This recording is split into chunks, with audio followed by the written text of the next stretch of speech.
Welcome to The Riff, where writer and investor Byrne Hobart and I discuss the major inflection points caused by technological change. Our weekly conversation covers the obvious and not so obvious ways in which markets and businesses will adapt as a result. Let's jump right in. Hey listeners, Eric here.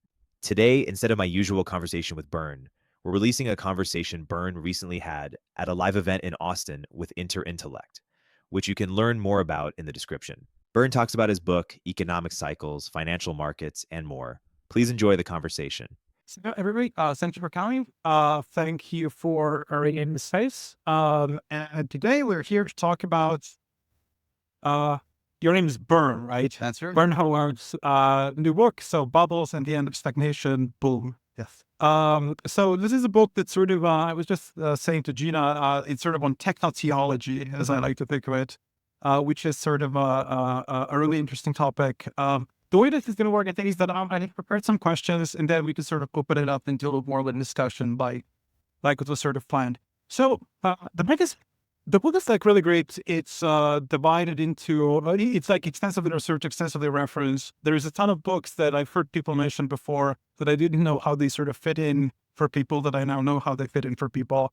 And thematically, it's sort of divided into two parts. It's sort of like the ideology of stagnation, and then what I might call like the ideology of progress. So perhaps like an interesting place to start would be the first part. And the thing that I found perhaps most interesting about the first part is the way you guys sort of argue sort of financial markets inhibit risk taking, and that in particular low interest rates, which intuitively one would think of as a lot like encouraging risk taking, are actually much more ambiguous about that. So I'm kind of curious, can you sort of talk more about like how is it, first of all, like what do you mean by, I think hyper-financialization was how it was called, and why is it that this inhibits risk taking or is ambiguous? Yeah. So there are definitely a lot of paradoxical relationships here because in one sense, financial markets, well, I guess like in full disclosure, they're very fun for me. I enjoy reading about them, writing about them, interacting with them in various ways. So I do personally like them, but in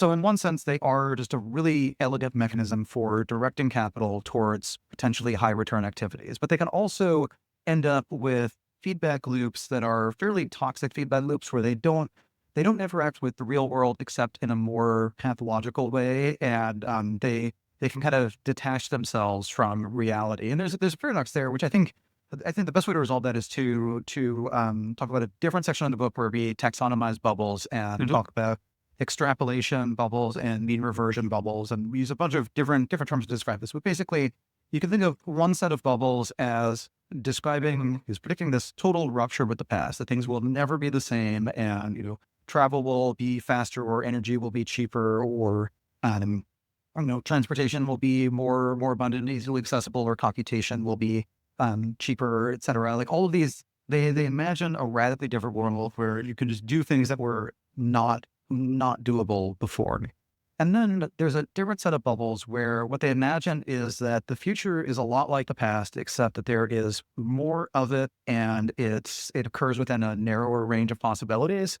So if you look at something like the housing bubble, that was it wasn't driven by any new development in building cheaper, better houses. It wasn't driven by any new aesthetic change in what kind of house we want to live in that caused everyone to invest in something totally novel. It was just we had suburbs, and then we had more suburbs and more suburbs, and it kind of kept feeding on itself. But where financialization kicked in was that it started to develop this internal logic where housing prices were increasingly driven by the availability of credit for buying new houses, and then defaults were also driven by the lack of defaults was also driven by depreciation in housing prices. So if you bought a house with your subprime mortgage, and a couple of years later you lost your job, you couldn't really pay the mortgage, but the house had risen in value such that your equity had doubled, then you could just take out another loan, you could refinance, and you have enough cash flow to continue servicing your debt.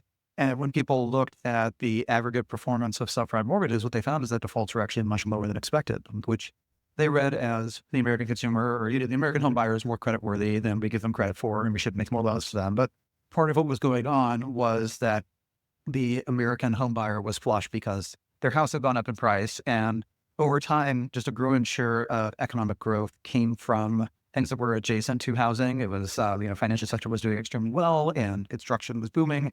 And so you had a set of, like a chunk of the economy where it existed because there was this continuous inflow of credit. And then that continuous inflow of credit was predicated on the existence of this piece of the economy. And that lasted for a while, but eventually it just reached its limits. And there were various shocks that happened. Housing prices kind of leveled off and started going down, and oil prices started going up, and that exerted this. Higher oil prices are basically a flat tax, or were at a time when more people, everyone was driving internal combustion vehicles, no EVs, and where those vehicles were not getting great mileage. So it was basically a flat, like a tax increase, and that started to cause people to actually default, and then things started running in reverse. So we found that some chunk of the mid-2000s economy was kind of a temporary fiction. So those bubbles do tend to be pretty damaging because they're treating the future as if everything you need to know about it is contained in the past. And I think that is true at a much higher level of abstraction, but is not literally true in the sense that if you see a chart and you see that there's a line moving in some direction, you can just extrapolate that line indefinitely. So that's part of our concern with the hyper-financialization thing. And I think another piece of it is just there's always a question, and the book implicitly and explicitly asks this question of, what do smart people do with their lives? What do they decide to spend their time on? And if you look at the case studies in the book, the first two case studies are both government-funded mega projects. You have Manhattan Project and Apollo program. And then the rest is more private sector focused. And these case studies are in roughly chronological order. And that's not a coincidence. So in the 1930s, the government was the growth sector. If you were a young, ambitious person, you wanted to have lots of responsibility and live up in the world, there was just the second best options were not very good at all. You really wanted to get involved in some New Deal program. You probably get promoted very quickly if you knew what you were doing, and you'd have a lot of authority while you're still in your 20s. And so the government in the 50s and 60s was still run by those people who'd been selected from the very upper tier of achievement and ambition. And so that government was capable of doing really, really impressive things. But over probably starting the post-war period and accelerating since then, there's been a lot more selection for ambition in the private sector instead. So that's where the really competent people end up going.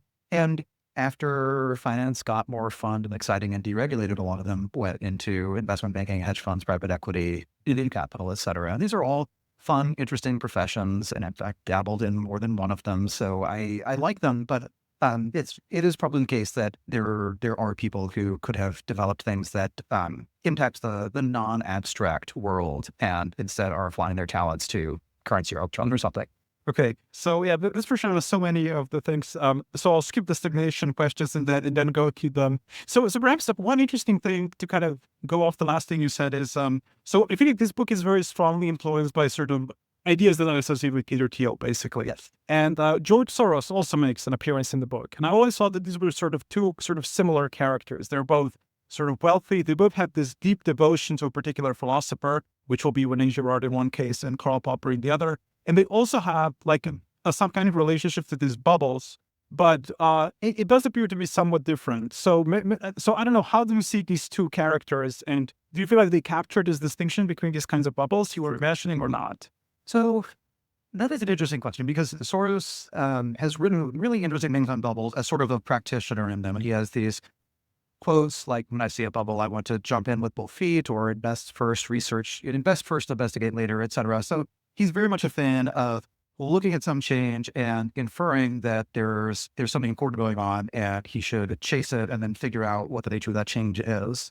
And actually, there's been some research subsequent to Soros's active investing career looking at that kind of phenomenon. And there's an interesting paper that actually looks at Soros's record and looks at what kinds of systematic replicable factors, like what kinds of, you can write an algorithm that says, if this currency is outperforming other currencies, buy some, and those kinds of strategies do tend to produce good returns over time. Certainly did over Soros's career. And if you run all the linear regressions, do all the attribution, what you find is that the Soros-specific skill actually had a negative contribution, and that you can account for more than 100% of Soros's returns by looking at what assets did he invest in, and what broad replicable strategies did he follow? So in other words, if the strategy is something like buy the currencies that are going up, and in this year, the yen and the Deutschmark both went up. If in a year where the yen did a little bit better, Soros probably bought the mark and vice versa. But over time, he was generally picking the right kind of trend. So you can look at that and say, okay, this means he had no skill whatsoever. Or you can look at it and say that Soros, just by reading headlines and thinking very hard and having lots of conversation with lots of different people, was able to intuit a statistical relationship that the rest of us didn't figure out for another 20 or 30 years with lots more data and much faster computers. So, but Soros does talk about not just that he likes bubbles and enjoys chasing momentum, which is true, but and I think, well, to take a side note, there is this problem that a lot of very durably fluid people have, which is that they can take any personality flaw they have and discuss it at great length and discuss it as the highest human virtues. So Soros is just a degenerate gambler. He loves buying. He just has like this Pavlovian reaction to seeing a line in a chart go up. He can articulate a reason that this is actually really, really clever of him and not just degenerate gambling. And he has this wonderful memo where he talks about the theory of reflexivity, where he says, he gives an example of this particular kind of company that's popular in the late 60s, early 70s called a mortgage or real estate investment trust, specifically a mortgage trust, where the idea was you get a pool of capital, you borrow money against it, and you buy a bunch of commercial mortgages.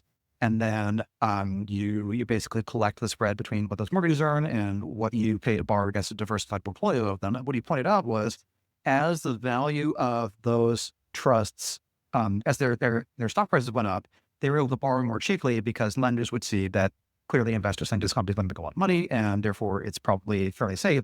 And if that happened, the companies would issue more stock, use it to make more of these investments, borrow more money, et cetera. And so their fundamentals started looking better and better. And meanwhile, as in the residential real estate bubble of the 2000s, because they were buying many of these, because they were lending to people who were buying these buildings, the value of the buildings went up, which meant that the collateral was getting more valuable. So the loans looked even safer.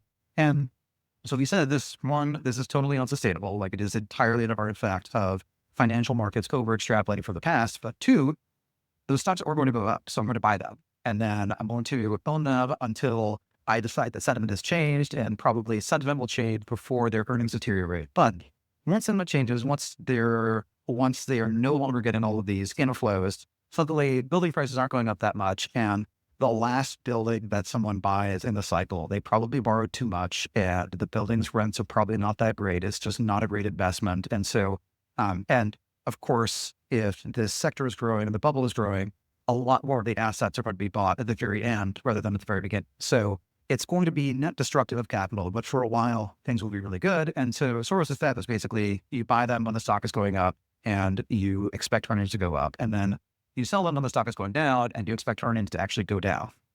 And so he made a lot of money on that. And pattern does repeat itself in other sectors. Like when you look at the mechanics of it, he's describing something that is very much driven by the interplay of equity markets and loans and the collateral that backs those loans. So it feels like a special case. But if you consider, say, software companies in the last couple of years, this period in 2020 and 2021, where there was this acceleration in growth.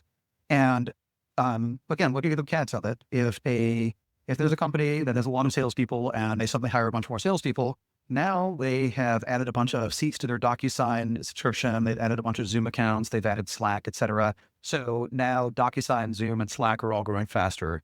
And so investors can see that these software businesses grow incredibly fast. And so they invest in more of them. The new software companies are doing business with the old ones. And it all just kind of chases its own tail until you have like 2022, where there's this spike in inflation. The VCs get skittish. People start thinking about costs again. They start doing layoffs. And suddenly all of that organic looking growth of, Zoom would grow 35% a year if it never signed a new customer because its customers are all growing so fast. Well, suddenly Zoom needs to sign up new customers just to stay even. And so suddenly the equity values decline. And when that happens, it's a lot harder for these companies to hire really good talent because they pay them partly to primarily in stock. So suddenly really, really smart people are not jumping to the nearest startup. They might be staying at their big tech jobs. They might be staying in grad school a little longer or going to grad school to just stay out of the scary hiring market, et cetera. So yeah, it does. Those feedback loops do show up in a lot of places. So that's like the high level Soros summary where he likes being long the bubble and that he will short the bubble once the prices show that the bubble has peaked, even if the fundamentals still really good. And Keel seems to take almost exactly the opposite attitude towards looking at bubbles, where he's also looking at the mechanics of bubbles and looking for where they can't be sustained. But then he's looking at betting against the bubble being sustained. And I think if you look at some of his big trades, one of them example was betting on oil, and that oil was underpriced in the early 2000s, and that they could only go up, or it was very likely to go up. And that that sounds like we're betting on something going up. We're betting on better, brighter, bolder future, et cetera. But the world basically has a short position in oil where we don't. It's not like you gratuitously consume it, and we have to use a lot of oil-based products. And so when oil goes up, it usually means that the world in the aggregate is a bit poorer and oil exporting countries are a bit richer. So it is actually a pessimistic bet to say that oil is going up. And so it's essentially shorting the concept of an economy that can be indifferent to energy costs in the face of, one, oil being a depletable resource, and two, the growth of emerging markets where if they, the last time I looked at this, it was that if emerging markets all reached U.S. standards of living and U.S. standards of oil consumption, we would be using about 4 times as much oil as we currently produce. Mm-hmm. And obviously that makes the price go up, but it also implies a much worse world, specifically for people in developed countries, which is where the equity market cap is. Okay. And perhaps to kind of go off on this, because I'll sort of merge two questions into one. So the thing about the way people normally value financial assets is this discounting cash flow view of it. And it appears to me that when it comes to these bubbles, that is just sort of impossible, be it good ones or bad ones, in particular, because, I mean, if we just focus on the good ones, for example, there is no way to arbitrage general, because there is no way to short anything, basically. Right. And so I suppose my question is, what is your, like, if one is trying to make money off of these bubbles, what is sort of the right approach to that? Or to phrase the question differently, when it comes to these bubbles, who are the people that sort of end up making the money, and who are the people, that think they are investors but end up being visionary philanthropists on the Right. future? That's a good way to put it. And yeah, a lot of people do end up just making a large charitable contribution to something like very affordable broadband infrastructure to the next generation or whatever. I would say that one piece of this is that the people who do the best in bubbles are typically not the investor class. Like, investor class will make the most money from when we first call it a bubble to the peak, but it's usually the founders who actually make the most money. And one reason for that is that the founders tend to be many steps ahead of the broader public and, the investing public. So when Bezos was founding Amazon.com, he was noticing that the internet is just experiencing explosive growth, and that even if it slows down dramatically, it will be a very, very big deal. But he was also pretty aware of just the fact that there was a lot of froth, that people were overinvesting. And unfortunately, in his case, what he had to do was also overinvest, because he knew that there's just no honor in raising a more prudent amount of money and growing a little bit more slowly, and having the second best everything store be the everything store that actually wins, just because they raised more money and built a bigger but slightly shoddier enterprise.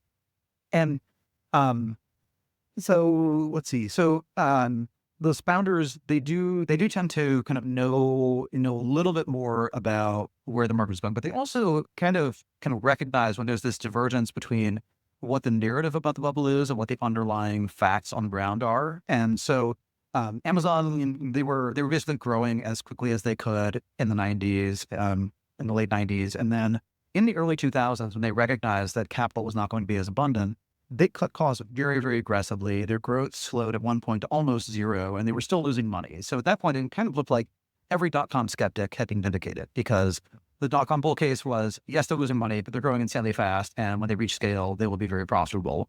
And one other way to phrase when they reach scale is when they stop growing. And he demonstrated that when Amazon stops growing, it still loses tons of money.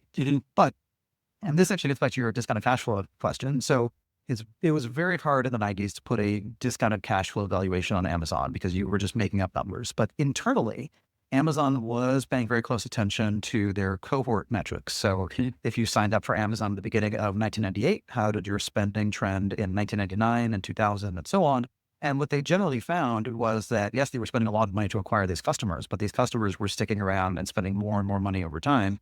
And if you started to extrapolate that, you could say that a lot of the customers that they acquired very expensively early on were actually going to be incredibly lucrative. And Amazon acquired me as a customer in the early 2000s. I think they've gotten their money's worth at this point. So it did. They were thinking about actual logical questions, like what is the return on investment? But I think it was a fairly deliberate strategy on their part to not talk too much about this, because it was not really in their interest for their competitors to understand this. And as long as investors were accepting a fairly dumb narrative of just we get big fast and every year our revenue doubles and our losses driven by equal to revenue also double. As long as investors are satisfied with that, you don't need to tell them anymore. But when it's time to get serious, when it's time to cut costs and think about margins and things, I think they were a little bit more willing to tell people that this is actually a business model that makes sense because people keep on buying. And it is also a business where you have fixed costs. The fixed costs are very high, but at some point, if you have just the largest delivery infrastructure and you have the best recommendation engine, then your marginal profit on each individual unit sold is going to be higher than anybody else's. And at that point, as long as people do actually move a lot of their shopping online, and as long as Amazon doesn't run out of money, it is going to be worth more than its competitors. And that was the right bet. Right. Okay. And I suppose the next thing that I'm sort of curious about, even in sort of relation to that. So in all of these cases, these visions of the future seem to sort of play a big role in how they. So okay. So the way sort of put it is that some of these bubbles are about stories about the past, and some of these bubbles are about the stories about the future. But it seems to be the case, even in the case where it is about the future, stories about the past play a role. So, for example, in your book, you have things like the Manhattan Project, the Apollo program, and so on. How do you see this relationship between visions about the future and stories, legends about the past? How do they interact to allow people to do things? I'm kind of asking in the spirit of, like, how do they have people coordinate in some sense? Yeah, so I think what people are really trying to do is, I guess, if you are a STEM person, you'd say it's a principal component analysis.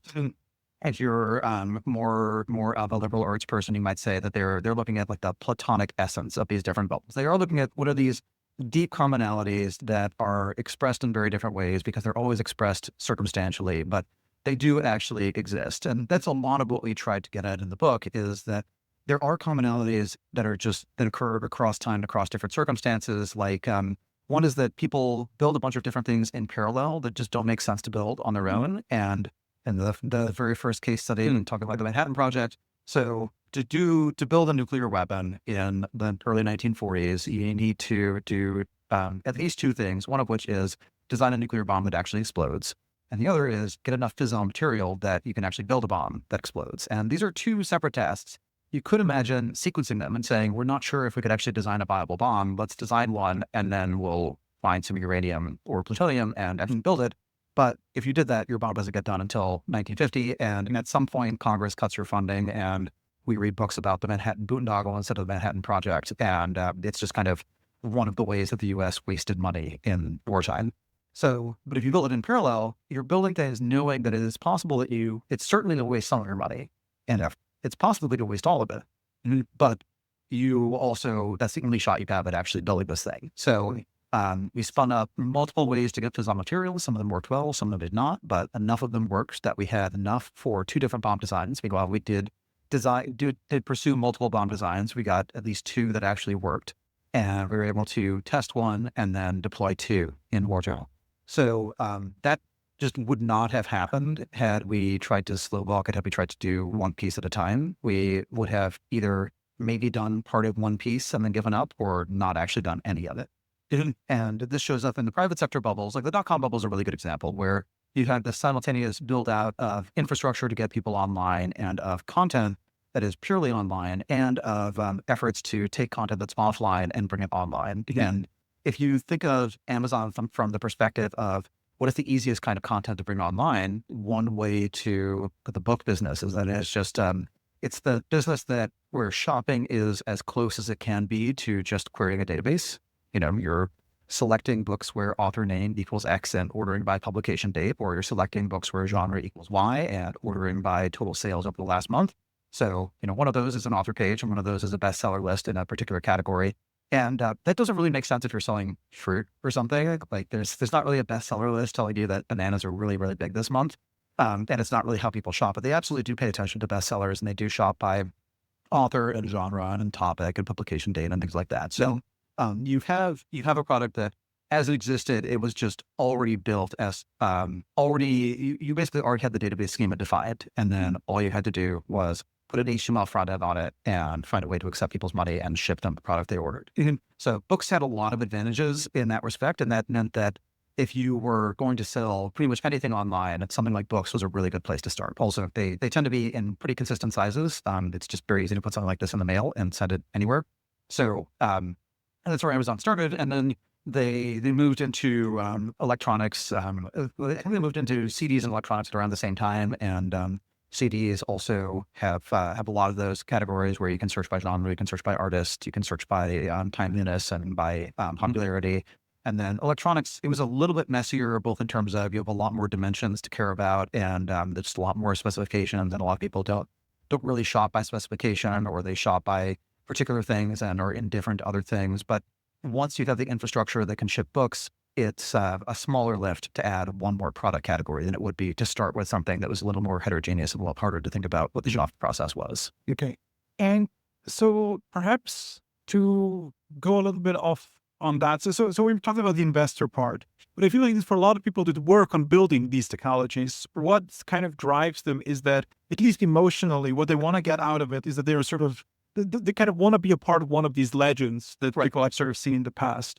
And I'm sort of wondering, in the end, sort of, I asked the question about who kind of gets to be the visionary philanthropist. So do you feel like that people that work on these technologies ultimately, like the experience they get out of doing that is what is kind of promised? Does it feel like being a part of the Manhattan Project to work on the AI?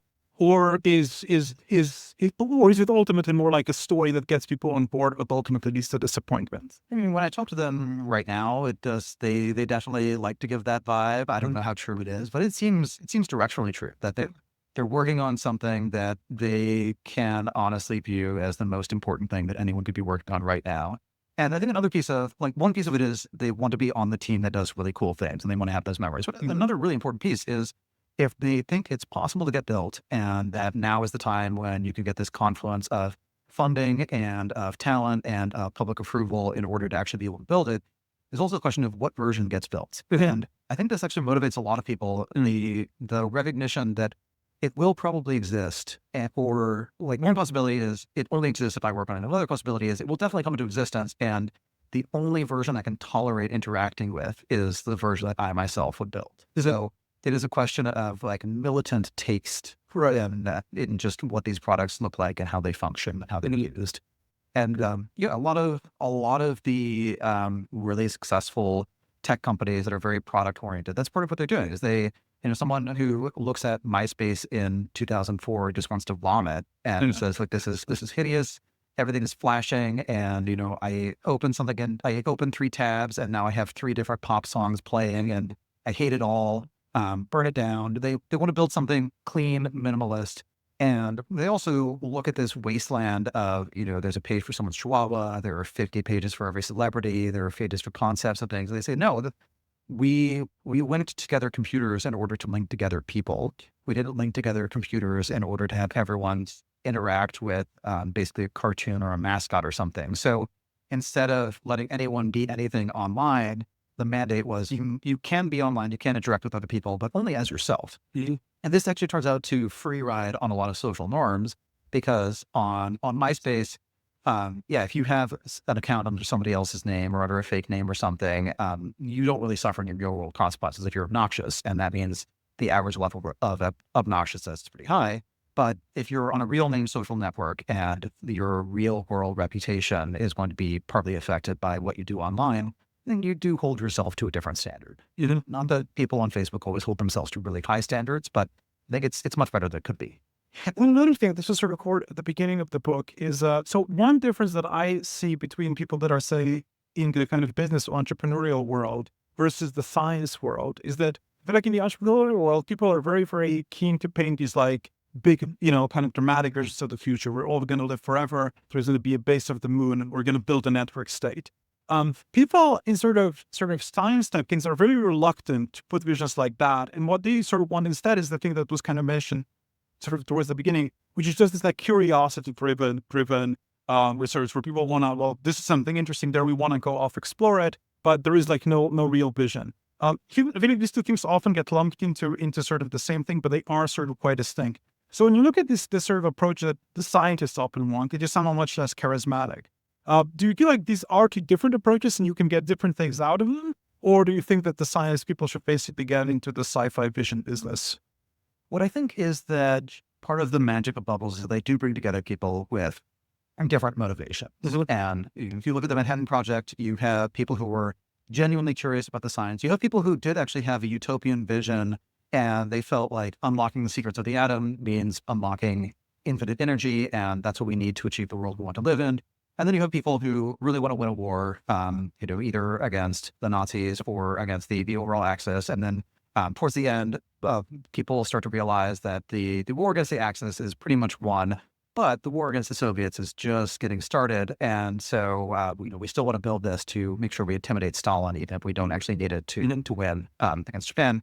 And the fact that they had different views on what the ultimate purpose was did not preclude them from working together. In fact, you had really ardent proto-Cold Warriors and working side by side with people who were literally spying for the Soviets. And they, like, both sides managed to contribute to actually building the thing.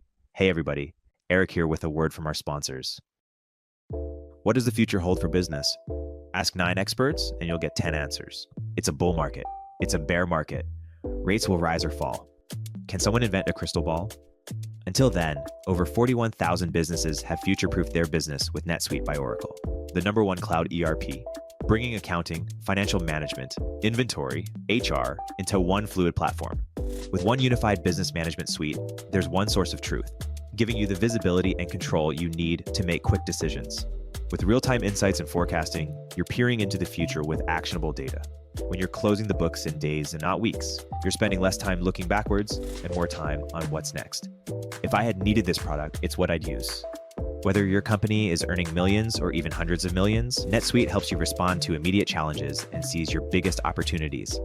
Speaking of opportunity, download the CFO's Guide to AI and Machine Learning at netsuite.com/102. The guide is free to you at netsuite.com/102. netsuite.com/102.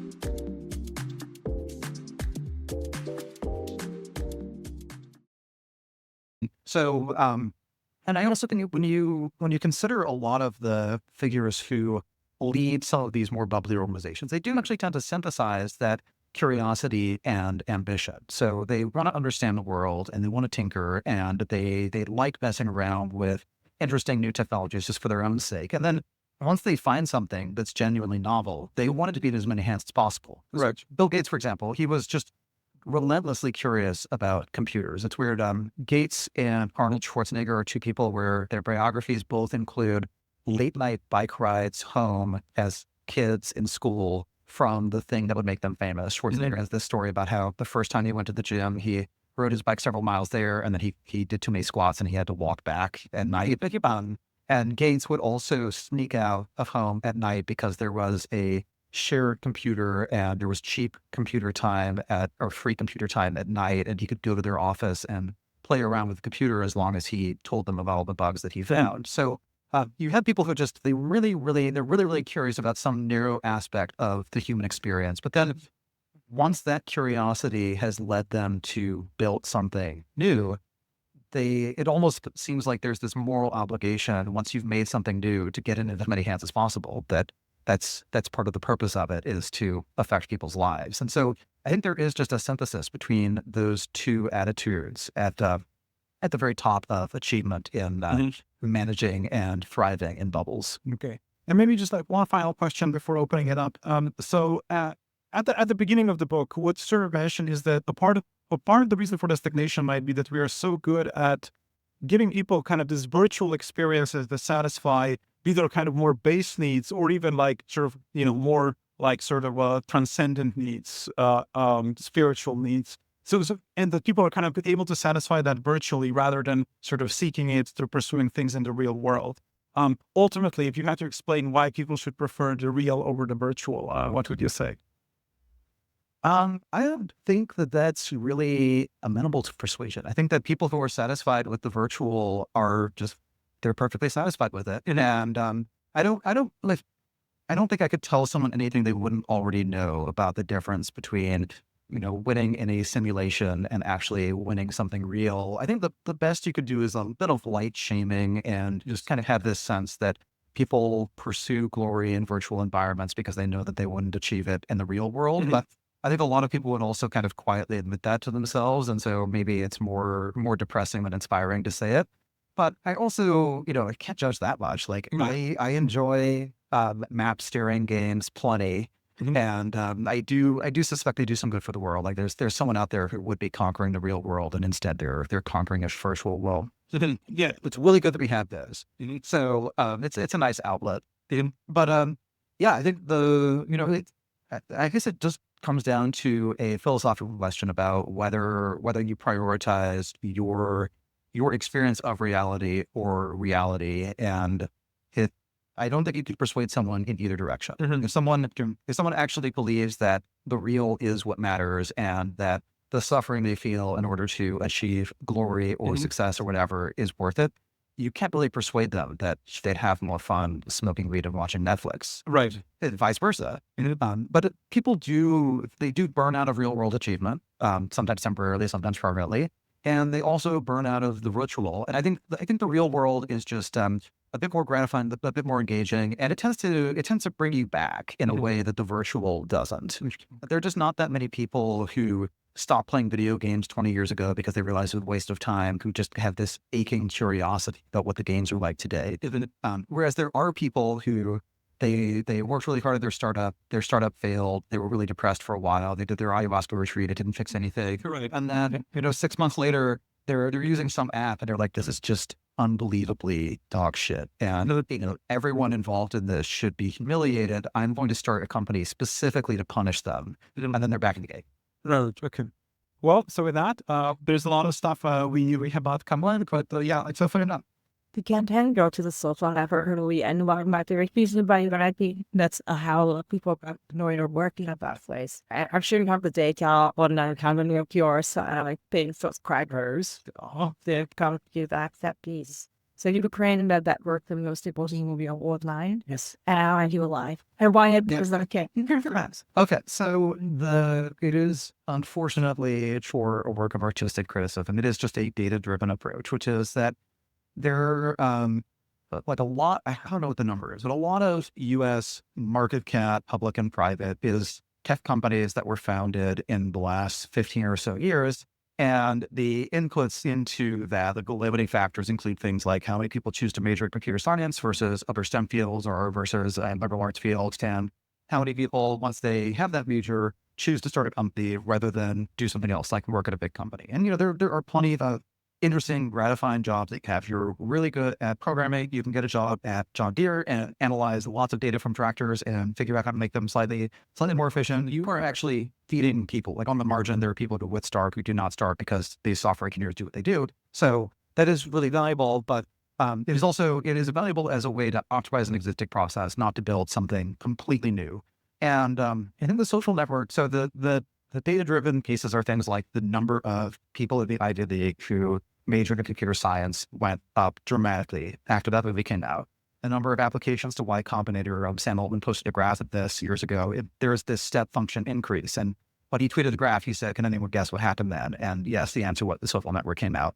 And I think some of that, like you could criticize that. You could say, wait, if you change your life based on a movie, how influential will you really be? And the answer to that is Vladimir Putin is a very influential person, not for good, but he is influential. He will be in the history books. And the reason that he is in charge of Russia now is that he was a very, very high profile, very successful spy before the collapse of the USSR. And the reason he was a successful spy is that once when he was a teenager, he watched a movie about size and decided he should apply for a job at the KGB.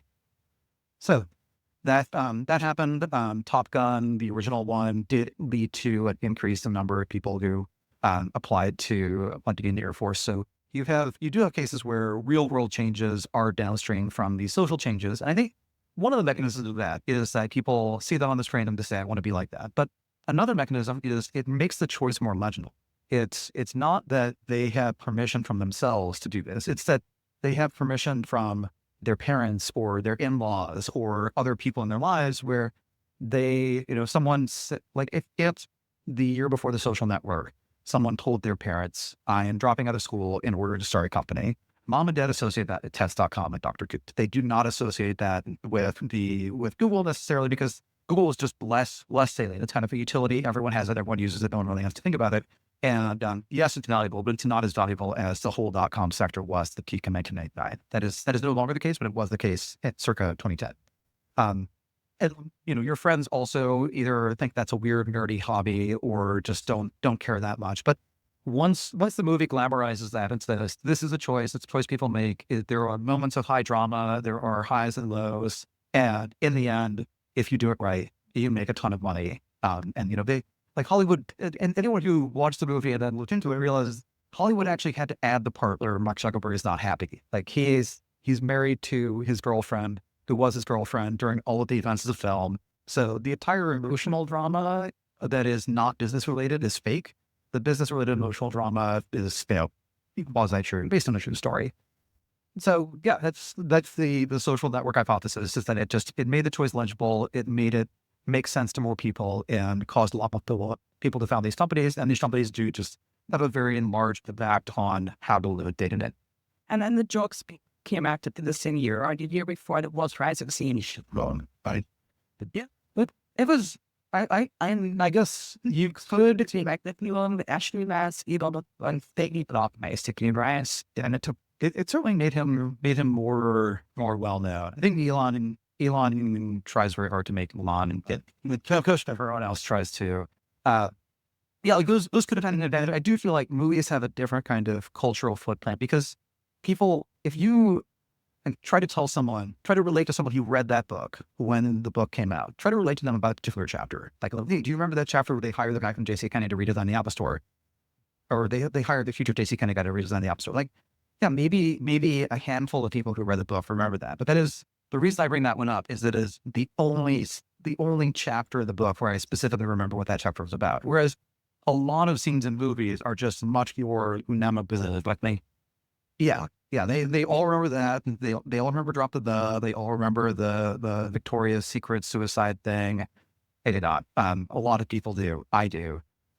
They remember the scene with the interns who are drinking and trying to hack a server or whatever. So there is a lot of scenes where everyone, they're showing points for talking about this in a relatable way. And books, because people buy books and don't read them, but people don't like go to a movie theater and just, stare at the TV trade for like 2 hours. Fucking, yeah, your hit rate on, you watch the movie, therefore you remember the scene is 100.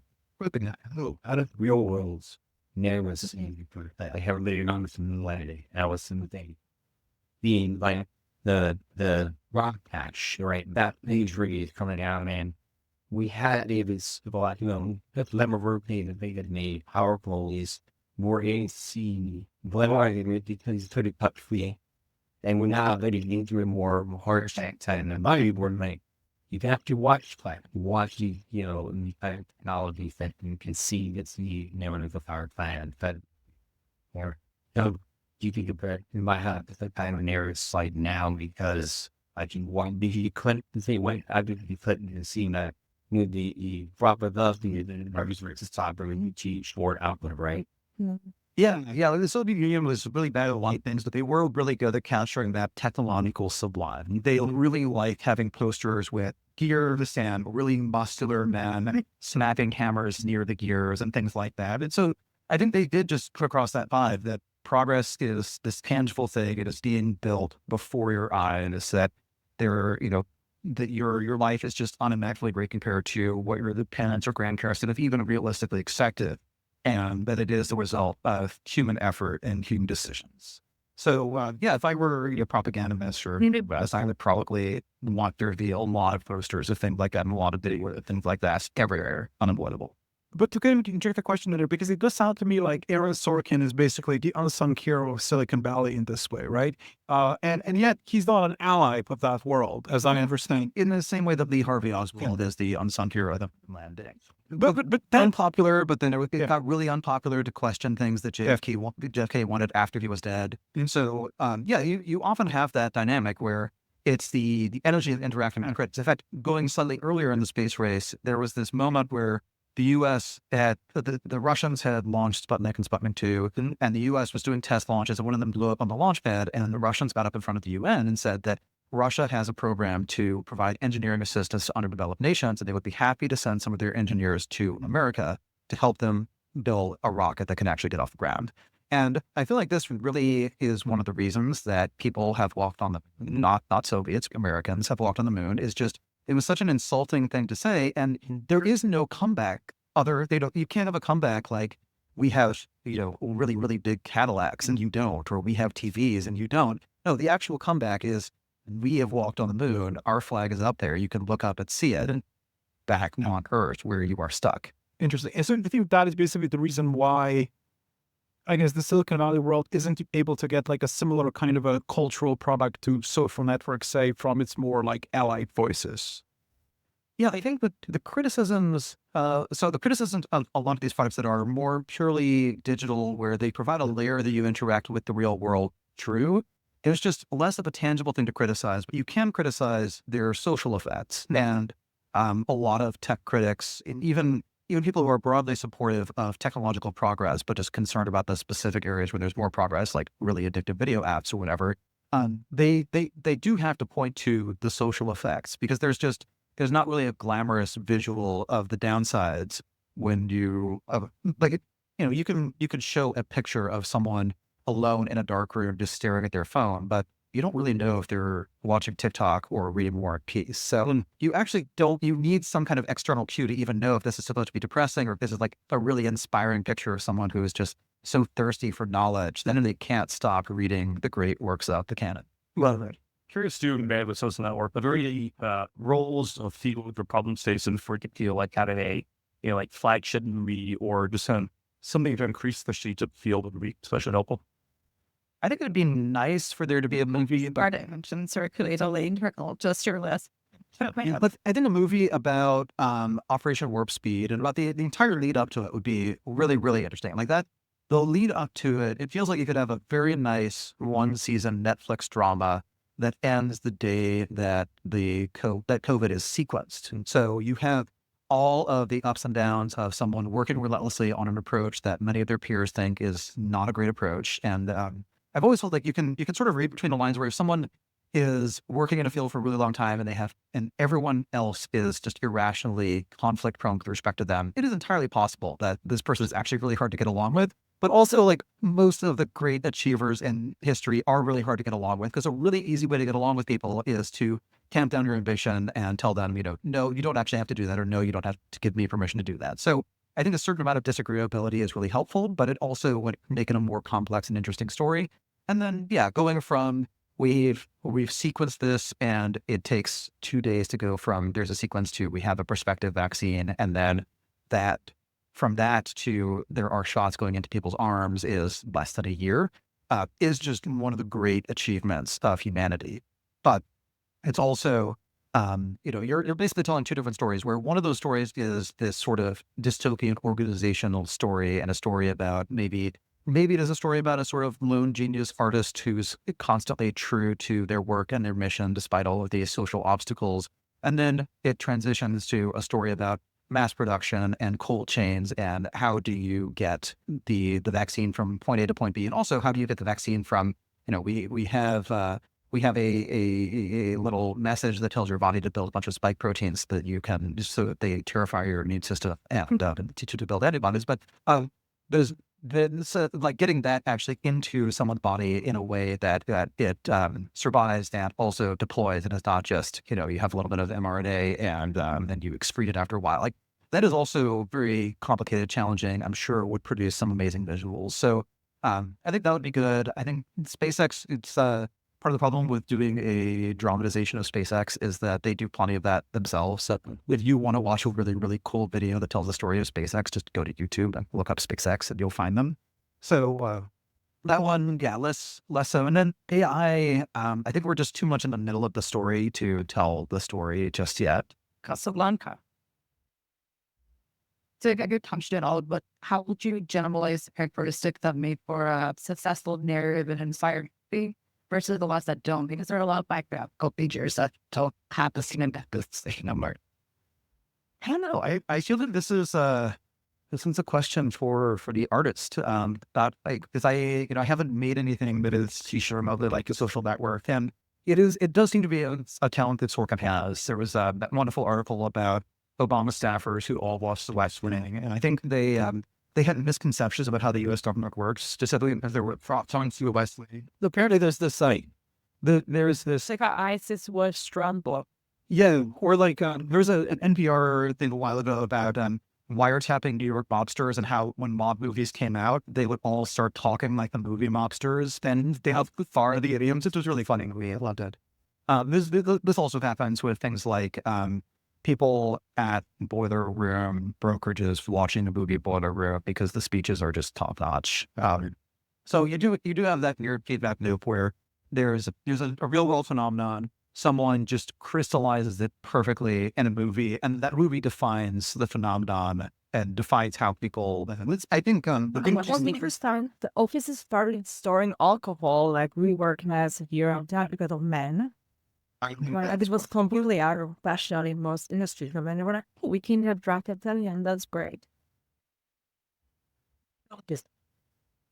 Well, the Mendon thing was, I always like to point out that because this touches on multiple issues.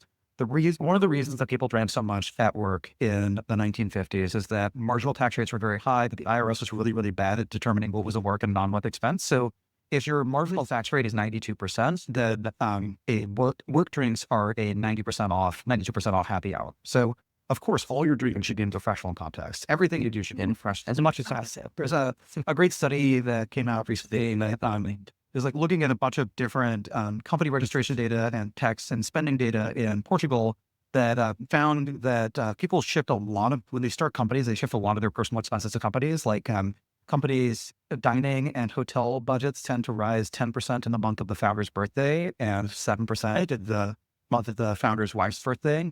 This does not show up for employees. So it's not like companies just throw really, really good birthday parties for everyone. No, it's that people throw their own little parties for themselves and company card.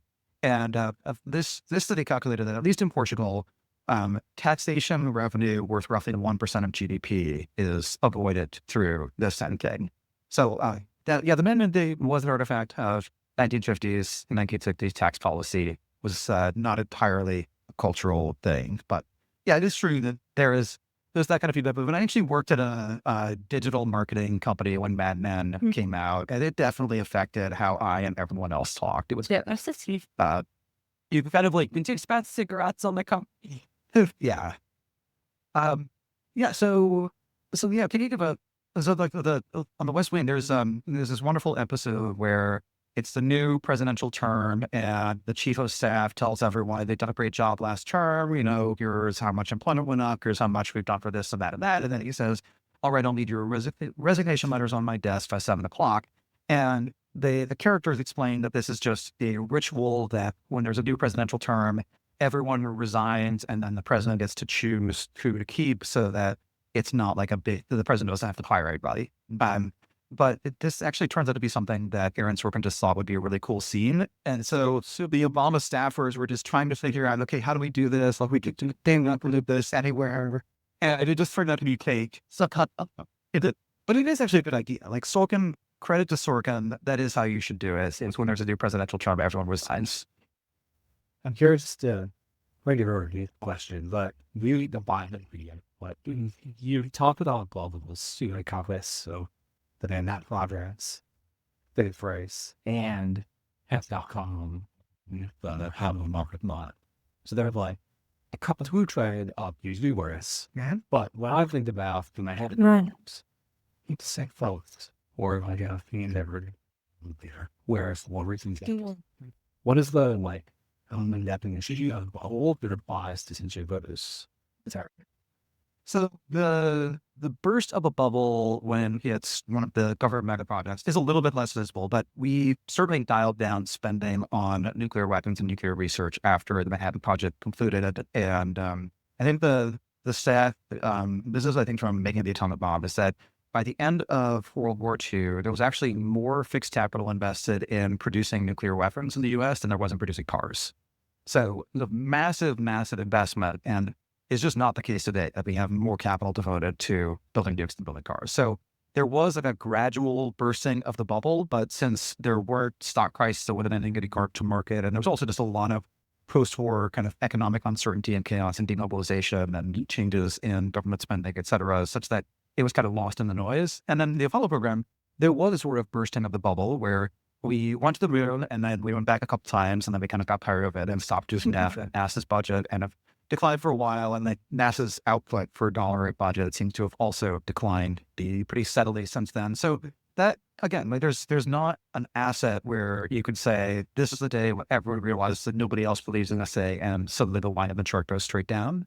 But the phenomenon is still the same. It's just going to take place on a more gradual basis. And this, by the way, is one of the reasons I really like financial markets is they do just immediately mark to market. Like they do tell you right away, this happened and this is the impact. And when you look at historical events, it is helpful to look at things like asset prices. When you're reading about some crisis and the narration is this felt like the end of the world, you can look at, did the Dow go down 10% when that happened? Did it go down 2%? Did it actually go up that day because no one really cared? It is useful to know this kind of thing. There's actually a book, one of the recent Napoleon biographies, the big one that a lot of people read. I forget the name. I forget both the book title and the name of the author, but can provide it when I find out after this. Yeah, very good. Thank you. What's there? Andrew Loudon.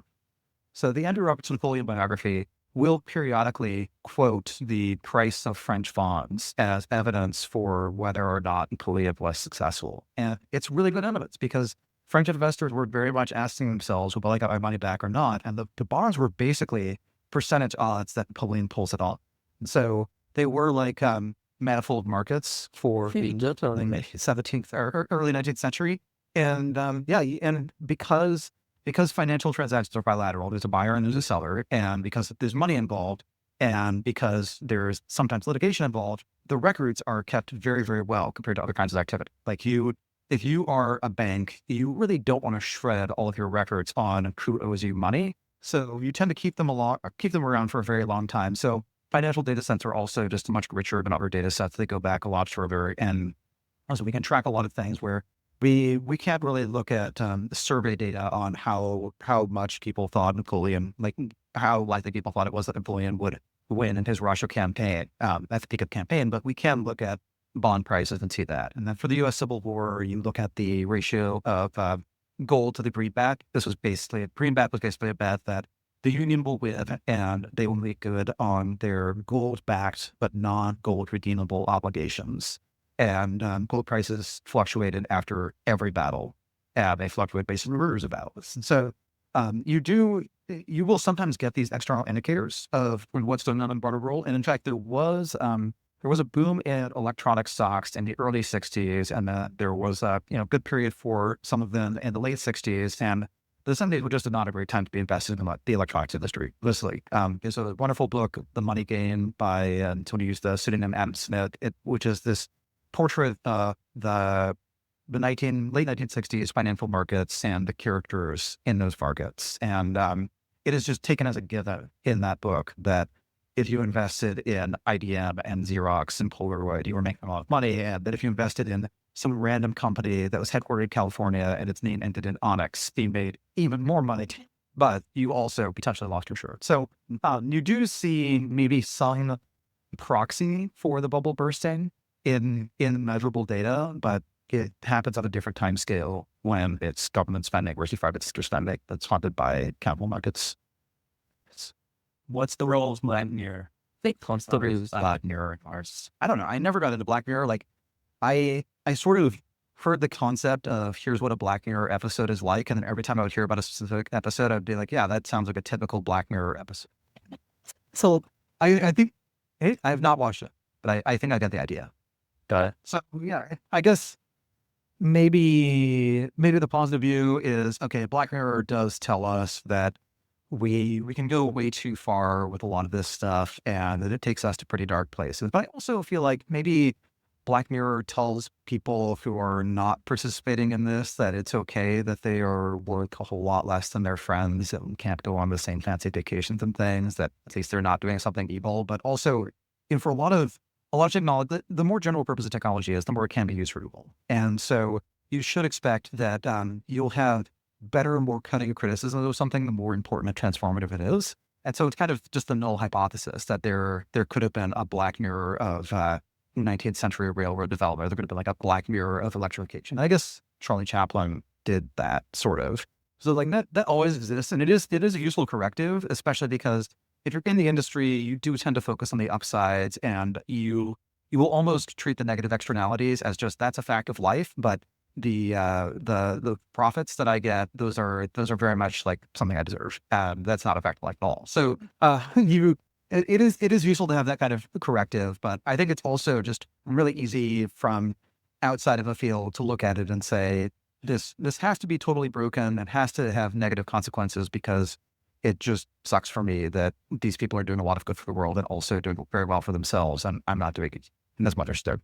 To relate this to the book, you criticize the safeties and mandas. And do you think to have to be a pessimist to be a true optimist? So I think there's a form of pessimism in this book, which is that the default state of humanity is not that we're all very happy and prosperous. It's that we all have pretty bad lives as basically a particular variety of wild animal that can talk. And that the difference between our lives today and that the state of nature is the accumulation of physical technologies and also social technologies. And when we accumulate those technologies, we get better at using things that are available in the natural world. But some of those things are either finite, and so we're repleting them over time, or they are available in varying quantities such that sometimes you get unlucky. Like you have a simple agrarian society, you can mostly grow enough food to feed yourselves, but every so often there's a drought and a lot of people die. And that is the default experience of humanity is things are okay, but if something bad happens, or if we run out of some critical input, things get really bad really fast. And the only thing that prevents that is getting more output out of a constant level of input, the productivity growth, technology, whatever you want to call it. And so that is really the only escape we have from eventually using up all the oil and then using up all the social trust as we fight over whatever's left after we used up all the natural resources and then eventually killing ourselves. So yeah, it's a deeply pessimistic look at the end.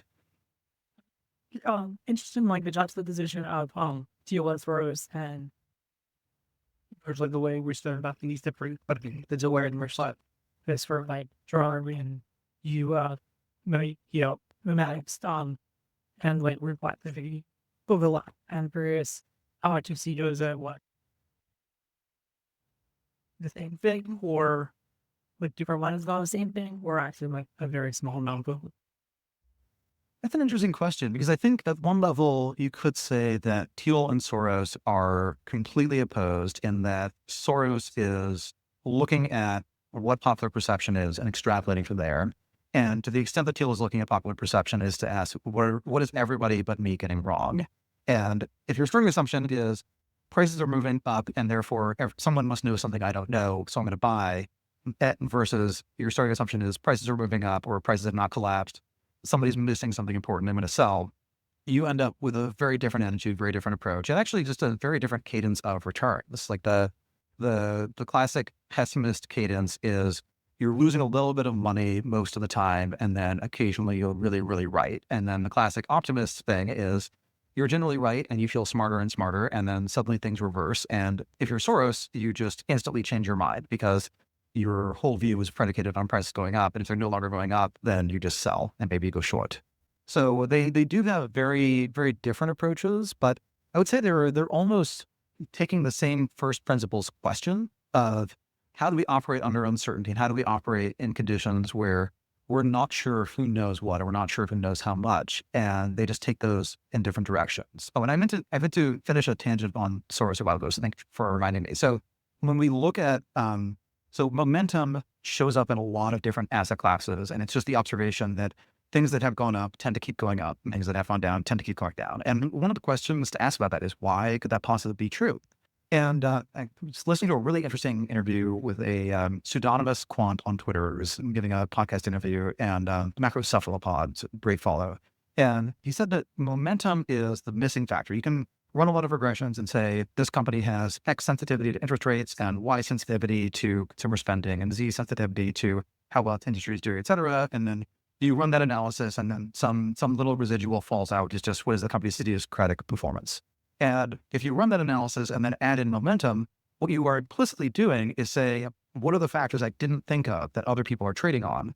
And if you see those factors start to emerge, you can infer that if someone figured it out and they started trading, someone else is going to figure it out and they're going to start trading. And at some level, will have a name to this. So the way to make that concrete is to say, in late February of 2020, if you were doing a momentum screen, the companies that looked really good on momentum were companies like Zoom. And the companies that looked really bad on momentum were companies like airlines and cruise lines. They'd already started moving by well before the overall market was reacting. And in retrospect, it turned out that these companies they had a very high factor loading on the COVID factor, positive or negative, but they had a loading on that factor. Their performance was tied to how bad COVID was and how much investors were thinking about it. But if you just traded purely on momentum, you would have bought Zoom before everyone freaked out about COVID and everyone started doing remote work, and you would have shorted airlines and cruise lines before everyone said, I'm never traveling again. In fact, I never leave the house. How does yours follow without me to get them? Or is it more about what reflexivity is one sort of lens on momentum? Like where did it sort of like events that momentum in a way that the core preference you and the sort of like mimetic side of copy is another button. Sort of like denomosing your ally. Momentum. I would say probably the fundamental difference is you can think of Soros and Thiel's attitudes towards financial markets. And I'm not speaking for either up, of course, but the Soros attitude is, there are secrets in this world that I will never know. I can infer their existence from other people's behavior. And so I won't know exactly why I made money, but if I try to infer the behavior of smart people, or if I try to infer the beliefs of smart people from their behavior and then tag along, I will probably profit. And then the Thiel view is, there are secrets in this world. I will find them, and then I will bet on them, and that's how I'll make my money. So in some sense, they took exactly the same problem of, we just don't know everything. And so exactly opposite approaches, where Soros, which is kind of coherent, is to say, I'll never know. In fact, all I can know is that I was wrong about something. And the Thielian approach is, I can figure it out. There are things that can be just revealed. But I'm just so curious, like, why does the Soros thing even work? Because it seems like something a lot of people could copy, and yet it doesn't seem to be. I mean, it feels that way until you try to copy it. Right. So therefore, what's the magic? I think some of the magic is just being wired in such a way that you can contrarianly do what everyone else is doing. Because there's a form of meta-contrarianness where you say, the things that people do, I'm going to do more so. Like, you were right, but the problem is you're not acting as if you're as right as you are. And so I think one analogy to that would be saying that generally good popular things are actually really good. Like, if you say, my favorite band is the Beatles and I love to eat Chipotle is the best value for your money, you sound incredibly lame, but these are the Beatles are objectively really good. Chipotle for the money is about the best, healthiest food you can buy. So yeah, that's absolutely true, but it's really embarrassing to take a stand and say, I like the premium, mediocre, hyper-modernity stuff. And it just feels cooler to have some mildly contrarian belief. And that you could say that is, with momentum, is the bet that people just don't extrapolate enough because it's embarrassing to go that far. Interesting. So it's like taking the cult seriously. I actually wanted to ask something very similar to Matjaž Leonardis, because what do you think about the world? If you thought no political Russian, it's interesting. But method work, he has this saying that he always tells to the startups under his care, that any decision you better analyze. There's some sound. Oh, very cool. Oh, Mr. Anthony, turn for my up. or beginners. And so like just being forced in one extreme direction. Well, that sounds like it's a lot nice. Like if somebody came to me and asked, that's the renters like running one direction, and so you were the right song. There is a good financial metaphor for this, which is options can be in the money or out of the money. They could be in the money or out of the money, just some degree. So like an in the money option is the stock trades at $50, you have the right to buy it at $5. And performance of that option is going to be almost identical to just what the underlying stock does.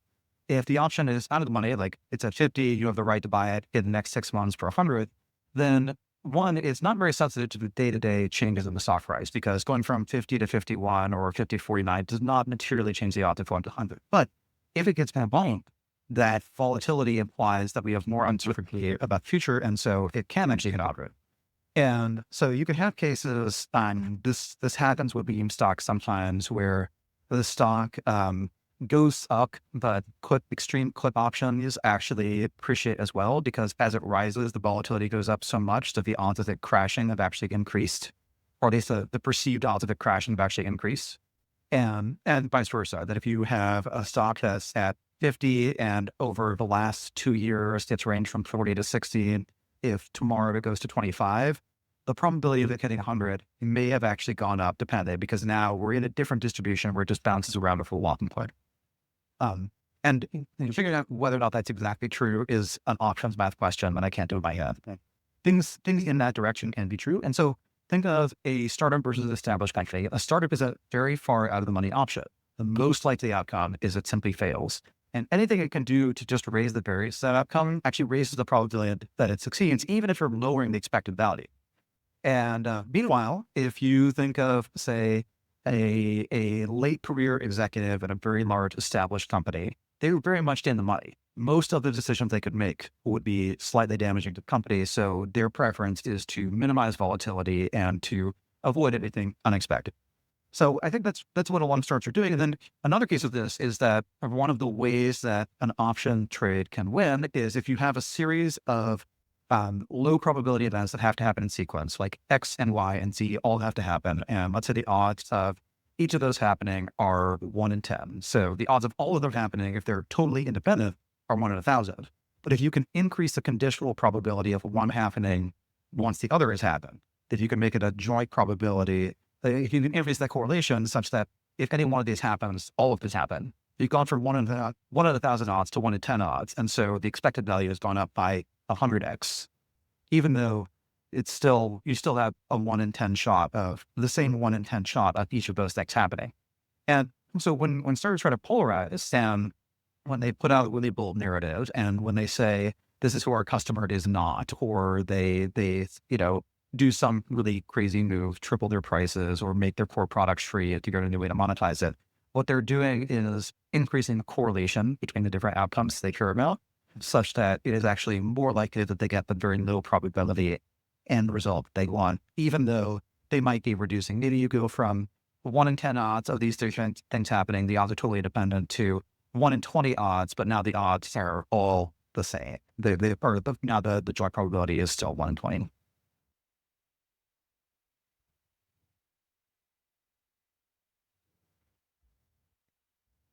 Your earlier explanation what was kind of about investments, and I was curious, like it struck me though, like there's the legibility of the finance weeks, and curious as how to play good card, and curious if you sort of keep up. And then we're drawing a deep line, like part of it is legibility. People over optimize for. Yeah, I think that's actually true. But it's like if you look at a lot of the 90s accounting scandals of varying degrees, like some of them, the scandal was this company artificially smoothed out its earnings, and in other cases, like the scandal, this company's profits basically did not exist. A lot of times what you'll see is that the way it starts is just trying to hit one quarter's numbers at the expense of making the next quarter a little bit harder to hit. And then if you do that once and get away with it, then you just got away with it. You will probably be just fine. But if you're the kind of person who does that, you will probably be tempted to do that again and again. And at some point, there will be some gap between what you've promised and what you've delivered. And the trouble with doing whatever you can to hit your 15% earnings growth estimate this year is that next year, people are even more certain that you'll hit it. So next year, the cost of missing it is even more catastrophic, but the difficulty of hitting it is also that much higher. So yeah, that is a case where people were absolutely good-hearting to their heart's content, and eventually they just created such a huge gap between expectations and reality that they had to do pretty value-destructive things just to keep things going, and eventually they ran out of ways to destroy value, and that was the end. So financial markets are somewhat prone to that, but they're also a check against that because you have short sellers, and people can't short careers. I'm sure the world would be very different and very interesting if they could, but for various market microstructure reasons, it's really hard to do that well. And so you can have people who are pursuing something like, say, a PhD that everyone in their life can tell them this is actually not the best use of your time. Like, this is not even the best use of your time if the achievement you want is the achievement a PhD is meant for, that there are just better ways to do it. But there isn't really a direct check on that. Whereas if you announced that you incorporated is going to pursue a PhD and you Inc. stock or token immediately dropped 30%, you'd have a pretty good sense that, it doesn't mean that the public is wrong. Actually, companies like Facebook, Amazon, a lot of them have had big drawdowns where they made a strategic choice that their investor base disagreed with. The investor base was absolutely wrong. And it's very fortunate for those investors that they weren't allowed to fire the CEO at that time. But you have to, when you look at a reaction like that, you do have at least have to ask yourself, am I that confident that I got this right? Like, even if I'm more confident than not that it's the right choice, like, clearly people with very high conviction are staking a lot on me being wrong about this. And so it does force you to ask, what do I know that they don't know? And it'll go back to the Soros versus Thiel thing. I think Soros, like, by default, would just blow out of the position and then reevaluate later on. And I think the Thiel approach would be to ask, is this how we would expect people who are mistaken about this to react to this incremental piece of tomatoes? And there had been some really interesting trades in the past where that's what people were looking for, was this paradoxically backwards reaction. A lot of times if a company switches, say, the way it prices its product and investors don't like it, but they simply don't understand that pricing model. This happened a lot during the growth of SaaS. There were a lot of companies where their business used to be, we will sell you a license, you could use the software forever, and then we switch to, we're selling a subscription, and the subscription is like 1/3 the cost of the license. So in year one, they've just blown up their revenue. But then in year two, most of their customers are still around. Some of them are actually spending more, and then they land new customers, and some investors start to figure out that this is actually a more stable business with a higher quality stream of revenue. And if it is delivering some kind of SaaS-y product where you, the customer, are connected to their servers, now the company has a lot more information on how you use the product. So, Microsoft Word, that is always phoning home with every keystroke and telling Microsoft exactly what you're doing, is a much more valuable product to Microsoft than the Microsoft Word that I started using in the 90s, where it's just a static thing on your computer, doesn't really know what the internet is. And Microsoft just has no idea how we use it. So it has no way to detect any of the frustrations that maybe a lot of users have, but no one really picks up because they're minor. But, at Microsoft scale, any minor thing you do that wastes, a couple seconds of people's lives every day is, like, in a quality adjusted life year sense, kind of equivalent to murdering someone. I don't think it's morally as bad, but in a purely utilitarian sense, yes. I'm sort of curious. We were sort of talking about this at the beginning about this, like, Girardian view of bubbles. So something that I've always been curious about when it comes to the Girard thing is that it doesn't seem to be the case that people are just kind of blindly imitating everybody. There is some reason why somebody imitates somebody in some situation. So in light of that, how to think about the kind of the imitation aspect of these bubbles? How do they get started? Who imitates whom? And then how does it kind of take off? I'm curious about that dynamic. When George talks about that imitation, what he talks about is that there's a paradox where even as you are trying to be as similar as possible to someone, you're also just frantically highlighting all the differences between yourself and that person, because some of it is just the internal inconsistency of, you don't want your entire personality to be swallowed by your concept of their personality. So you try to sharpen those distinctions, but the distinctions you highlight are the fake ones, and then the ways that you converge on their behavior are the real ones. And when we were writing about Girard and bubbles, what we looked at was that sometimes you'd have companies that start early on, they have this core idea, it actually works, people actually use it, and what gets copied is sometimes something very deep about the business, but that doesn't even look like a copy. What is easy to copy is you just do exactly what that company did, but because you started after the company got successful. You are, a year behind them. And so you built a slightly worse version of the thing they built, and they already have a head start. So you really can't possibly win. So one of the key studies we use there is, going back to the idea of Amazon taking the catalog of books and saying, this is something that is already a database schema. We could just put an HTML front end on it, and now we have a website, and you can order books and buy them. You can view Google as a very deep copy of this, where Google looked at the link graph and said, this is a data set that exists. It can answer useful questions for people, like what's the best lobster bisque recipe? Well, let's look at all of the sites that link to some page and use the phrase lobster bisque. And then let's weight those links by how many inbound links those pages have. And perhaps we weight those by, are the inbound links related to food, or are they related to, a Seinfeld episode? And then I knew someone would get it. Right. And then you repeat that process recursively, and you have a really good search engine. But it's a search engine that exists because the information was already out there, just it hadn't been organized in the right way. And so in that sense, they were doing exactly what Amazon was doing, but I strongly doubt that they looked at Amazon.com and said, how can we copy this? Mm-hmm. Oh, I know. A list of books, it's a lot like a link graph, just in totally different dimensions, and it's a completely different problem. And also, we don't know how to monetize this yet. And I think they were just looking at an interesting technical problem, but it was the same kind of instinct of the internet is growing, but not just there are more pages online, but now there are more links between these pages. And those links contain information, but no one is doing anything with that information. Just like the catalog of all the books you could buy, that is really valuable information. And yet, even if you have this global network where all these computers are linked together, like you can't go to someone's server and say, get me the best book about cooking Thai food at home, even though that should be a trivially solvable problem. All the information is there. Someone just needs to organize it. So I think they were doing kind of similar things at a very deep level. And then Facebook, again, I don't think Mark Zuckerberg looked at Google and said, how can I copy this? Oh, there's a latent graph, which is the social graph.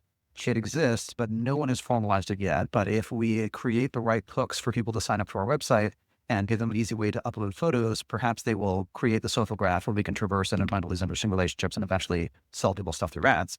I think he was just building something cool. And one of the emergent properties of that cool thing was that it turned the social graph into an actual graph that you can query in an actual database if you work at Facebook, set the right permissions or whatever. Like, it made it a real thing. And this is actually a piece that we talk about, I think, more in the Gerard paper than in the book. But one of the weird side effects of bubbles is that they make parts of the world more legible.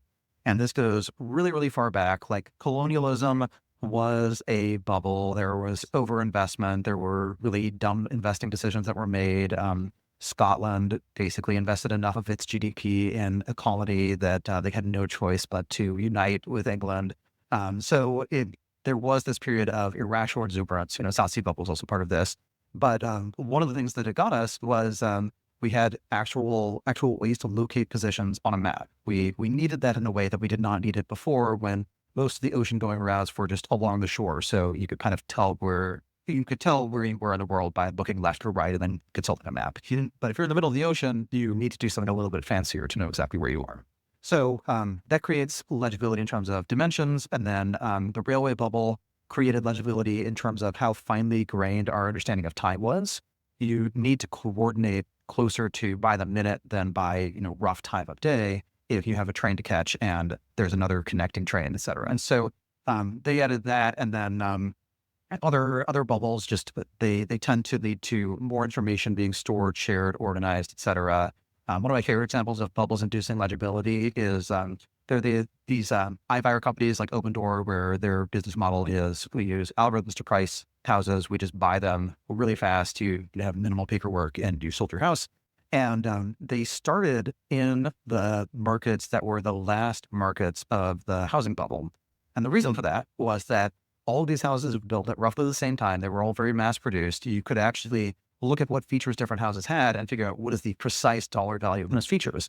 Whereas if you tried to start Open Door, but it's in, Boston, in the middle of Boston, like every house has completely different history. There's no way to compare them. Your model is a complete mess. But if you start with these completely homogenized houses where, there have been a couple years where people added and changed things, so we can look at exactly what effect that has on the value of that house. And then you move to maybe the 80s Sunbelt states and their bubble era housing, or their 80s bubble housing stock. And you have a little bit more heterogeneity, but you also have a much stronger starting point with your model. So that housing bubble did actually impose some legibility on what is a house worth and what makes one house worth more than another. And iBuyers, like the business is up and great, but it was a really cool concept. And they do at least know a lot more about what makes one house worth more than another.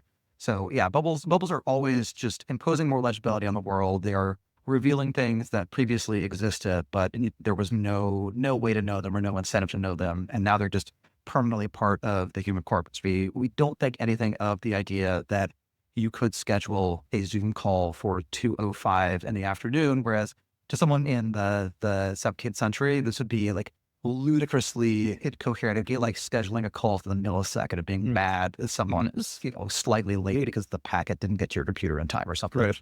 Well, okay, fascinating. The open door thing. Did the open door people know this? That was that the plan, or was that just the emergent? Oh, these are the houses that we know how to price. I wouldn't be surprised if they thought about which markets to target and concluded that you want a market where there have been a bunch of houses that were built at the same time. So you have a bunch of sale data at the same time. And then you can look at this very restricted set of what kinds of things have changed from the first sale to now and start to understand how prices have changed. So yeah, my guess, I don't think they, oh, it was, okay. If this is the problem, then it didn't actually work and lost a bunch of money and shut down business. Zillow shut down their business. Open Door is still in business, but yes, losing money. Yeah, it turned into a better business at all. Like there's one thing to be able to have a better idea than someone else of what something is worth, but you also have to be able to actualize it. You have to be able to earn enough profit when you buy or sell that thing to pay for the cost of developing your models and then the cost of actually getting your customers and getting them to sell you a house. So it's entirely possible for the business to have done something of value, but also to have not been worth doing in the end. Do you have a strong Zillow? Oh, what problem? The problem? I'm sure they did. Yeah. Like I'm sure the people who were most interested in selling a house were the ones who got a weird offer. And in fact, I did hear anecdotes about that in the peak open door era, that people would just be shocked at how much they were getting to their house. Like the conversation of the houses would be more, maybe think factors of this, but also forward aspect of like value formation. And there's like some aspect of this, the legibility and that example, partly that like there's a correlation stuff in terms of the houses being. I'm just curious that like that there's other aspects of that and like correlation, and that's that for finding interesting.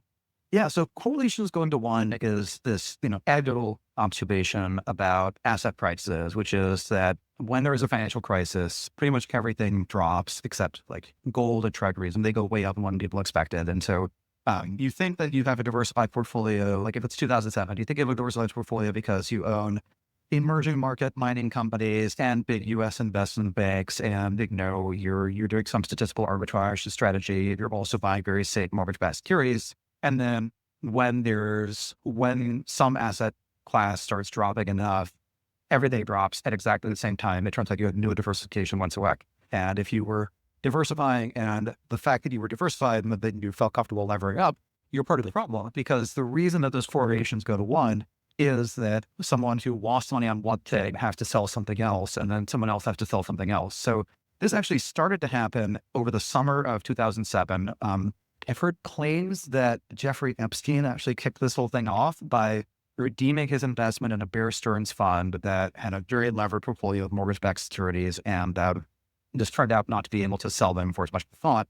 So the funds had to liquidate and get backstopped by Bear Stearns, and then people started losing money on other mortgage-backed securities investments. And then you had funds where one part of the business was doing that, another part of the business was doing more standard equity quantitative stuff. And when they started unwinding the equity stuff in order to get cash for the other stuff, since they were running the same models as everybody else, suddenly everyone looks at their model and sees that if I'd done exactly the opposite of that, I would have been a lot of money. There's an anecdote that a well-known hedge fund manager just like stood up in the trading floor and yelled at his quants and said, I want you to run your model again and do the exact opposite of what everything says, because that's the way to make money right now.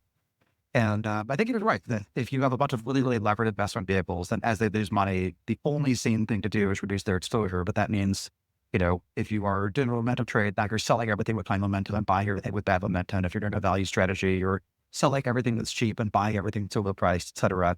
So correlation one is like this fun, it's this fun version of financial time travel where there's this distribution of future catastrophes over time. But if everyone's levered and everyone is diversified across a similar set of strategies, then when something bad happens, every bad thing happens all at once. We just instantly do time travel to the worst possible scenario. And because those probabilities, like the probability of those things happen, look independent. It looks like, a financial crisis in an emerging market country and a collapse of oil prices and a blowout in implied volatility on index options. Like these are all caused by different things. But if someone makes the bet that since they're all caused by different things, I can bet on all of them and use a little bit more leverage and just capture the blended return of those. And some that are all caused by the same thing, which is someone has to liquidate something. And so they liquidate a little bit of everything. And then everyone else has to liquidate too.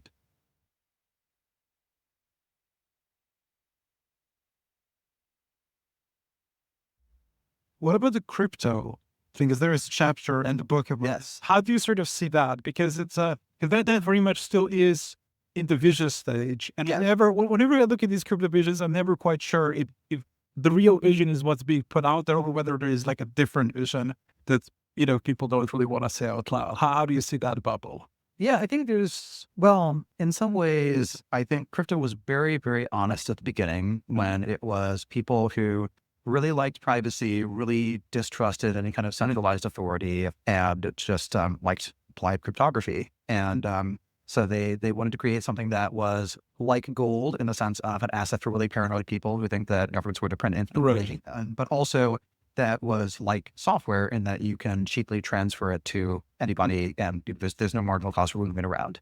And that was the original aim. And so like a lot of the early founders were really radical, really weird people. And then it had to get more normal because it's interacting with a normal financial system. And that means eventually it's interacting with people who chose to become bankers. Like they looked at all the possibilities in this world and they said, I would like to be a banker.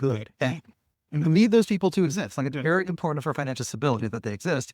And if you are interacting with the dollar system, that's ultimately interacting with the banking system. So you have to be normal and well-adjusted enough to handle those people. And that's a transition that I think crypto has struggled with and continues to struggle with. And like every time there's a bubble, there is a subset of crypto people who think like finally anarcho-capitalists who do not go anywhere without guns, we're finally back in charge. And then crypto prices drop and suddenly you have to care about KYC and AML and your friend gets arrested for money laundering, even though they weren't trying to launder money, they're just trying to preserve their privacy, et cetera. One of the reasons we included crypto in the book and believe in Bitcoin is that it is much purer of a bubble. There isn't a direct real world reference that tells you Bitcoin's price is a multiple of X, but there is a belief where you can coordinate on that belief, where you can say, people need a reserve asset. They need something in which you denominate value. And for a lot of people day to day, it's the US dollar. But when it comes down to it, some countries would prefer gold to dollars because they believe that their dollars exist somewhat at the discretion of the U.S. government, that they're somewhat right. Now, and in Russia's case, they weren't taking that too seriously. They did have gold, in the physical possession of other countries. So it's not like they thought like when things get really bad, we'll at least have our gold bars. Like the gold bars are somewhere else. You don't have them. But it is true that gold will retain its value in times when dollars and other currencies are depleting, and that is part of the appeal. And when you run the regressions and look at correlations going to one in a crisis, like gold does tend to outperform in cases like that, but not necessarily as much as you'd like it to. And you never know if maybe in the next crisis everyone will turn out to have had a levered gold position too. And do you think the governments will ultimately tolerate or like lose the battle with there being this like internet native assets that they don't control? I think it is a possibility, and I used to be more open to the thesis of hyper-Bitcoinization as people decide that actually it's not that Bitcoin is going up relative to the dollar, it's that the dollar is depreciating relative to Bitcoin. They will denominate more of their savings in Bitcoin. That, of course, exacerbates the same issue. And my thinking was, if that actually starts to happen, governments will just always be a little bit behind the marginal buyer of Bitcoin. And so they will always be doing things a little bit too late. And every time they do something too late, what it tells the Bitcoin bulls is they are not actually aware of how bad this is. And so we need to just press harder. And this was, Jim Cramer of all people in this rant in, I think it was either summer 2007 or when Bear Stearns collapsed, where he's screaming that the Fed is just not doing enough. They don't realize how bad it is. And if you see that there's an intervention, and like if you're a macro trader, if you're a Soros type, you see that there is this problem, government's finally woken up to it. They do an intervention and it's not as big as you think it needs to be. And also the market is not reacting as if the problem is solved. The market is reacting as if the problem is still a problem. Then you actually want to double down on that bet and bet that things continue to get worse. But at some point, governments do realize that it's a really big problem. And I think this is something where you could imagine a scenario where hyper-Bitcoinization is just so very hyper that by the time governments say, okay, we're banning Bitcoin, well, everyone in the country has a Coinbase account, or they have their own keys, their own custody, and you just can't ban Bitcoin in the same way that, Shred banned guns in America. Well, give it a couple centuries and you might be able to collect half of them, but they're here and you can't really, it's very hard to get rid of them. So that is one possibility, but it is also possible that they underreact, massively overreact, and that's kind of the end. But I think there are enough crypto is in the hands of well-behaved people who just kind of want to make money, and they are sympathetic to the ideals of crypto, but they're not rabid idealists, and that it's probably safe. And part of the function that those people have is ejecting more extreme elements from their club and saying, this is, you are actively bad for Bitcoin if you celebrate how it's a great way to buy drugs or hit. And by the way, Do they eject them or just kind of act as a cover, though? I'm sure there's some of both, and I'm sure it kind of depends on who's in the meeting. Like if you are the head of Coinbase and you're in a meeting with Bitcoin core developers, then you probably do mention that you only eat meat and would never touch a vegetable. And then you're talking to federal regulators, you mention that you're just an upstanding citizen and you love this country and you realize that crypto is a growth industry and you think that America is the natural home for every big growth industry. And that's why you love the crypto company in the United States and the following United States law. You kind of have to talk to both sides. That's part of the CEO's job. And then it's a sales one. So. Thank you so much. Yeah. Yes, you're at right time. Did there any more questions at the dining table or the table? I shall first job before do it while over.